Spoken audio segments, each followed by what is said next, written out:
ஒரு நாட்டின் எதிர்காலம் இளைஞர்கள் கையில் இருக்கிறது என்று சொல்லுவார்கள். மாண்புமிகு முதலமைச்சர் நல்ல இளைஞராக இருக்கிற காரணத்தினால் நிச்சயமாக ஒரு சிறந்த ஆட்சியை ஏற்படுத்தி தருவார் என்கிற நம்பிக்கை எனக்கு இருக்கிறது. அதனால் தான் உங்களை ஆதரித்து பேசுகிறேன், வாழ்த்தி பேசுகிறேன்.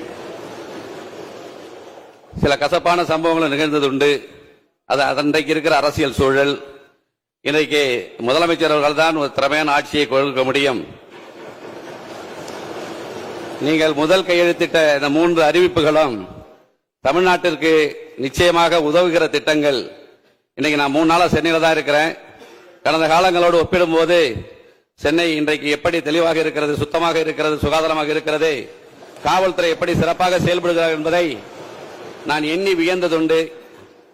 நிச்சயமாக நீங்கள் நல்லாட்சி தர வேண்டும். 5 ஆண்டு காலம் சிறப்பான ஆட்சியை வழங்க வேண்டும். 75 ஆண்டு காலம் 50 ஆண்டு கால ஆட்சிக்கு நீங்கள் முன்னுதாரணமாக இருக்க வேண்டும்.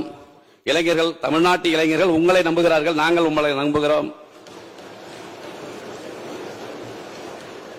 நீங்கள் முதல் அறிவிப்பிலேயே என்ன எதிர்பார்த்தார்கள் மக்கள் என்றால், இலவச அறிவிப்புகள் 1000 கோடி 10,000 கோடி என்று அறிவிப்பீர்கள் என்று எதிர்பார்த்தார்கள். உண்மையான மக்களுக்கு உதவுகிற திட்டங்களை அறிவித்த உங்களை நான் பாராட்டுகிறேன், வாழ்த்துகிறேன். உங்கள் அரசு தொடர்வதற்கு என்னுடைய ஆதரவினை இதன் மூலம் நான் தெரிவித்துக் கொள்கிறேன்.